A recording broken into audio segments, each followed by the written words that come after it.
Low poly has become an important trend amongst indie developers. It's easy to start making, pretty, and is being used in so many interesting ways.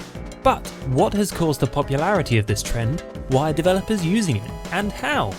Low poly styles revolve around using small numbers of 2D polygons, such as triangles, to make 3D shapes.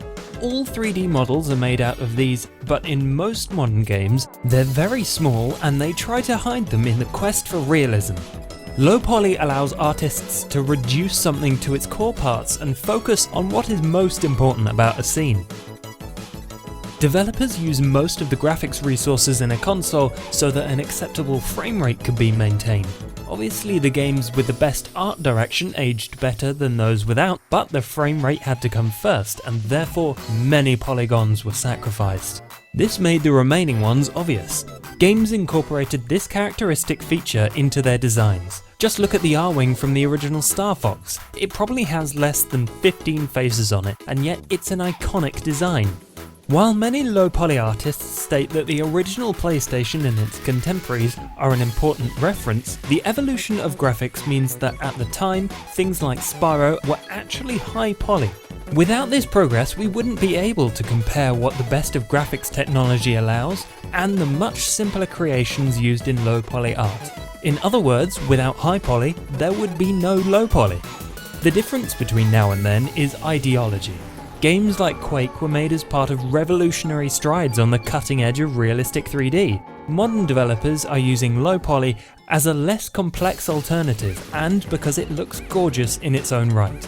It's a way of wearing a game's computeriness on its sleeve and allows players to fill in the gaps themselves. After the advent of what we could consider modern high poly graphics, few people were using low poly. Japanese developers used it for 3D handheld systems like the DS and PSP. Then the iPhone arrived. The necessity of making a smooth-running iPhone game with the limited hardware made the style relevant again.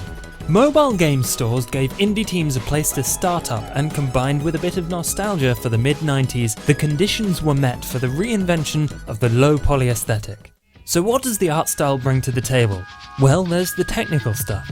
The RPG Y2K uses this 32 by 32 pixel picture to add colour to its 3D models. The colour on each polygon for everything in this room is chosen from a single palette.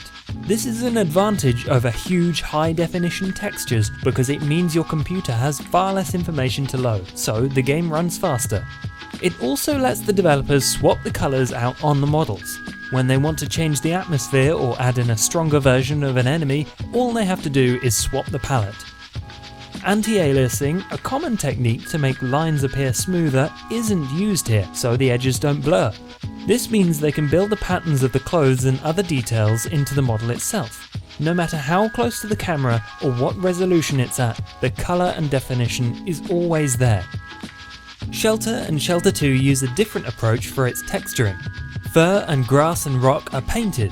This time the polygons each take part of a larger texture instead of a block of colour. The grass and the camouflage on the links look like a collage. Drift Stage uses much more cleanly fitting pixel art textures for a bold, sharp neon look. Combined with that cool stripy glass reflection effect, it's a great homage to 80s arcade races. Lighting is important for giving places depth. Skyrogue's lighting allows the player a better sense of direction, which is especially useful when all you can see is the flat blue sky. Skipping Stones has no lighting at all, which flattens everything on the screen. Instead, it shows where shadows and highlights would be by colouring in faces on the 3D models lighter or darker. The game then changes the colours with the time of day for a kind of living painting effect. There is a lot of freedom to play with shape and what it represents. Reducing a thing to its basic elements makes it easier for people to interpret the form for themselves. These, for instance, are obviously flowers. They aren't imitating reality, rather they're a stylized representation of flowers. We use what we already understand flowers to be to fill in the details. This, on the other hand, is far more abstract. It could be anything you want it to be. A robot crab chair? That Dragon Cancer is about a child with cancer seen from the perspective of his father. The emotion in the narrator's voice is enough to cement you in the world, and from there you can be taken on a journey through someone else's eyes. I don't believe That Dragon Cancer would work in a more realistic style.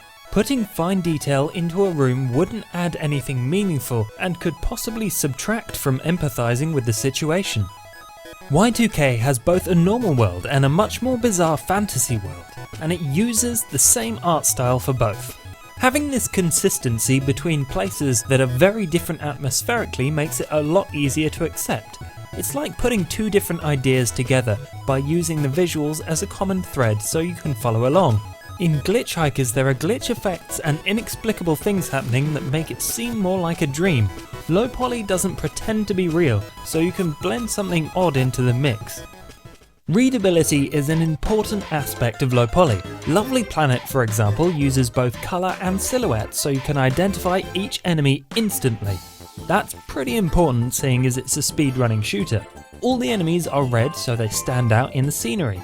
Also, each enemy type has a distinctive shape, so you can react to them appropriately. These 4 variations, although similar, can be told apart without anything pointing to them or making them glow. This isn't something that only low poly can do, but its simplicity lends itself to easily understood visuals. I don't think that low poly is being used to drum up nostalgia in players. These games and artists are reviving a style from the early days of 3D and making it their own with modern technology. So if low poly is your jam, then I have a seriously awesome list of free low poly games for you. If you've enjoyed this video, then check out my others about pixel art, roguelike and indie game music. Until next time, thank you for watching.